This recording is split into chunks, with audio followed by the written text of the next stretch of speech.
What's good, good people? Fist bump, splash, sparkle that bad boy.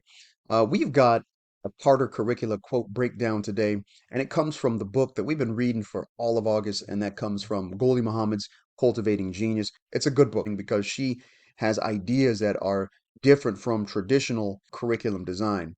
And so the essential question that I want to tackle today is what is one question curriculum designers need to stop overlooking?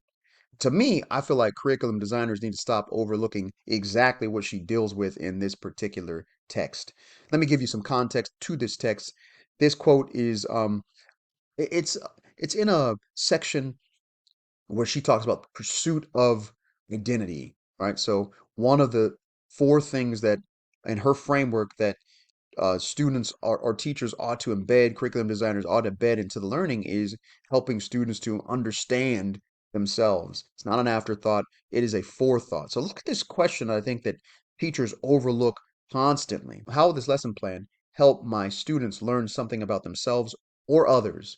So what we have here is sort of a metacognitive question, a question like where people are actually able to reflect upon themselves, think about themselves, think about their own thinking, think about their own lives, thinking about their own future. This is very much embedded into the instructional design. And it's not just what are your goals kind of thing. This is who are you? Like who are you as a human being? There's actually a passage where she says she's got an activity where she has students ask each other the question, who are you? Multiple times. And so the idea is not just what you do, but it's who you are. Not just where you're headed, but who are you? And so this metacognitive or even maybe an effective, heartfelt volitional the testing of the will.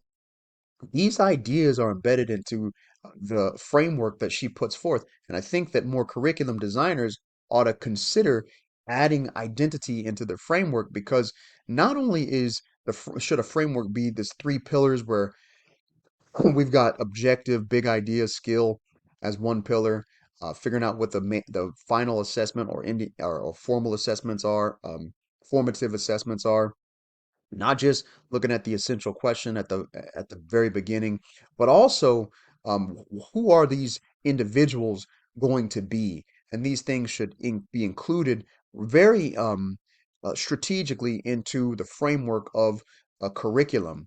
Now, as I peruse the curriculum frameworks of old, I peruse the curriculum frameworks now.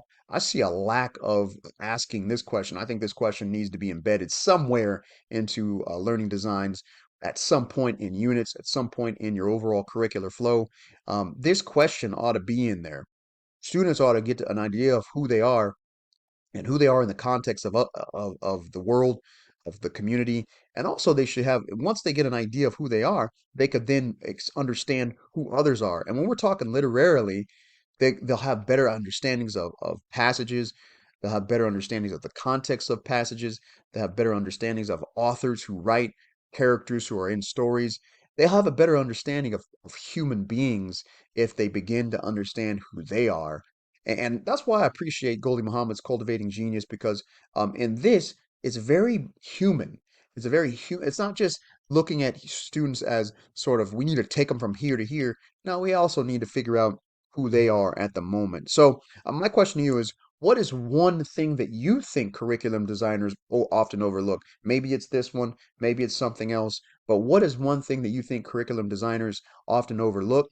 Answer in the comments. That's all I got for today, and I hope that you are able to implement question or questions like this where students get an understanding of their own identity, just as Gholdy Muhammad teaches us to do.